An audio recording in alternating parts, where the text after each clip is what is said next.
It's what I've been talking about for years, like having them in a pit. The ancients knew best. It's why it was called pit fighting.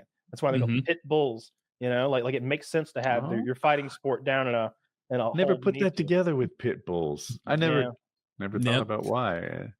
Ruthless beasts, each and every one. They all have. Anytime I see something about a pit bull in the news, it's not good. It's like now this 3-year-old is going to be exploring life faceless. I've mentioned it before, but I always like to bring it up when pit bulls come up, and it's like pit bull seizure attack syndrome or whatever, that scenario that is so common, where the owner of a pit bull who's before now been normal and never had an issue, if the owner has a seizure, if they hit the floor and start seizing, the pit bull will see that as I don't know what they're thinking, but they kill the person. They maul their owners to death when their owner goes into a seizure. It's like they see weakness in the herd and they're trying to cull it or some shit. It's called pit bull seizure attack syndrome. we gotta get rid of these guys. There's too many good types of dogs to be putting them at risk. Oh, come on. You've heard of golden retriever seizure attack syndrome, Taylor? Yes. What they actually say is it's the dangerous one is Chihuahua seizure attack syndrome. And it's like, Chihuahuas are assholes. I picture Taylor seeing a pit bull on the street being pit bulls like nice masseter muscle. That's what I do. I bite him, and then they're like, "There's his owner's kicking me and stabbing me, but I won't let go." Because I have he's got a finger in your ass. A finger in my ass to get me to open my jaws and relent. Little do you know, this was my plan all along. Taylor wags his tail. Like the rest of my body's limp, and they're pulling me by the legs, but I'm holding on to the dog. You got a butt plug in when you get your pants down. Yeah, those things are. I saw a video like this week of this woman like posting a TikTok, thinking it was fun, being like, "Look at how obsessed my pit bull, my pitty is with getting steak." And like she takes this big hunk of steak and is putting it on a plate in front of him, and like just the illusion of control, or she's like, "Don't you take that steak too quick," and it's just immediately takes it and like is actively snarling, growling, like death in the eyes, like fury and anger at the owner. And this woman's like, "He loves steak, doesn't he?" And it's like, no, he's gonna kill you. He wants you dead. If you were to try to take it both ways, bite your fingers off. I see it both ways, because I think of pit bulls the same way I think about machine guns. It's like, yeah, you should own one, but you should probably get some. That shouldn't be your first gun.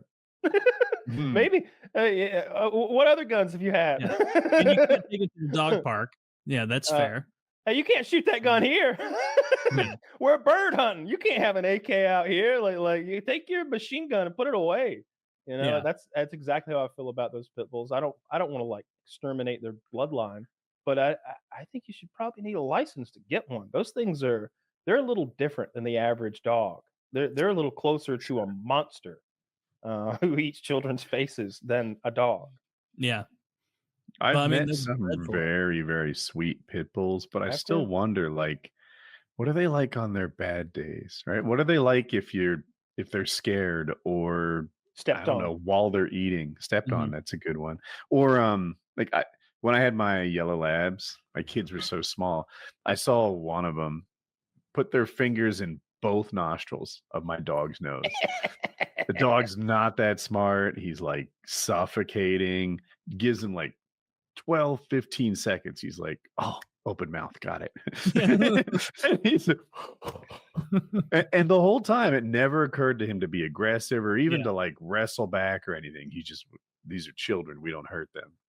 What happens if you do that to a pit bull? Yeah, I wouldn't be as confident in the outcome. No. The point is, it depends on the pit bull. The consequences are the variable, though, because if you step on a beagle and it snaps because your beagle has bad temperament, or your beagle has a bad bloodline, or your beagle's been raised improperly, no big deal. The beagle bit Tommy. He won't fuck with that beagle anymore, will he? Yeah, little rascal stands up for himself, don't you, boy? And it's all good. But if your pit bull like bites the kid, then suddenly like flesh is hanging off their bones, you know? Mm-hmm. Or Yeah. maybe they like snap and go into predator prey mode and they just, you know, they kill your fucking kid or something. I got bit by a dog as a kid and I deserved it. I was fucking with a Rottweiler when I was like 7. Bad Like choice. I was like messing with him, you know. I don't remember exactly what I did, but like made him mad and he bit me in the head. Do you see that boy that was like mauled? I think it was by a pit bull protecting his sister. Yep.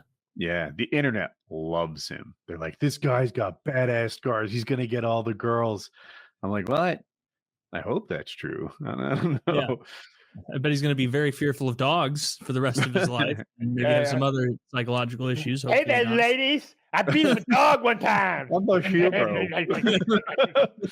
And then he like clumsily uses the straw because his lips don't close right. Like, he's got a shot of bourbon and a straw.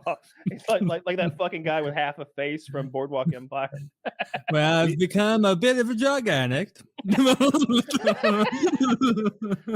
it's mean to say because now we're going to show this 7-year-old hero kid. But I was going to say it's the picture I'm thinking of. It wasn't even a face bite. It was like it's a face bite. It's a face bite, and his face is ruined. It's interesting.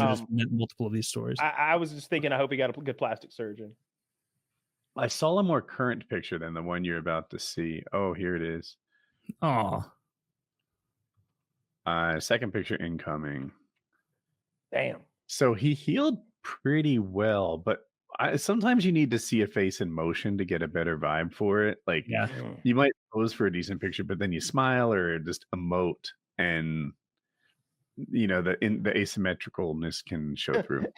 His little sister looks like a porcelain doll, right? Like right. What a cute little child. Like it genuinely looks like one of those expensive dolls.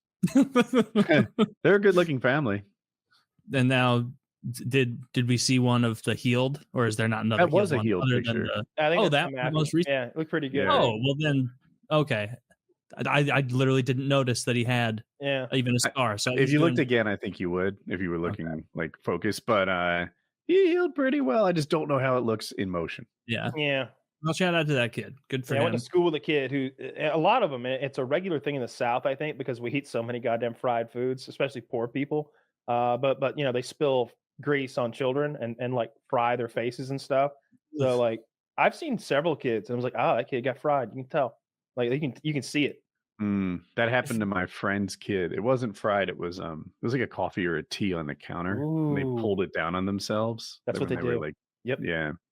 And that kid, I don't know the end result. When I met the kid, he wore like a wetsuit 24 hours a day. He's a bubble boy. That sucks. Yeah. My friend came from a very wealthy family, so the kid's going to get the optimal outcome, whatever that is. Yeah. The optimal outcome was not to get scalded. Yeah. That's fucked. Yeah, I was always glad I didn't get disfigured. You know, with any of the shenanigans I would get up to, because we'd blow shit up and we'd play with acids and we'd have big vats of melted lead. We play with acids and we order chemicals off the internet and mix them up. Acid fire. Like once I got my licenses, I was like, all right, well, let's order some scary shit. Weird with it, boys. Yeah. I genuinely did. I said that. I was like, let's get weird with it. Kids safer now? I wonder. It seems like that sort of activity doesn't happen. I also did a lot of wild stuff, but it wasn't chemical. It was more physical, like jumping on trains and I don't know, fire. Jumping bikes. I really like fires as a kid. Luckily, like, you know, growing up on that farm, like there would be brush piles that needed burning occasionally. There was an outlet for my sickness, if that's what it was. You know, I didn't have to resort to like making weird little matchbox fires. And I picture your father like Dexter's father, like, oh, we can't stop burning things. We need to just focus this in the right direction. Here's a pit. Yeah, it was a little bit like that, but mostly it was just a necessity. Like we would build these big brush piles up, and the core of the brush pile might be like 3 big old oak trees. But then there'd be like old pallets from where we got a generator delivered, and there'd be just a big brush pile of bamboo and stuff that got cleared up. And then there'd be garbage, like all sorts of farm garbage, boxes that stuff would come in, and it would build up to the point where it was huge, like the size, like huge. and I would soak those things down with gasoline and then let the fumes vaporize and like accumulate in the in all of the empty spaces, and then ignite those fucking things, and they can make them go kaboom. Oh, so much fun. Man. Big explosions. They really needed more sports in your area. We didn't have anything. We didn't have anything. Like I would play paintball, and that was it. It was like your school did, right? Must have. Yeah, but I didn't want to do any of that. I didn't want to do any of that. We had like I wasn't very good at most things,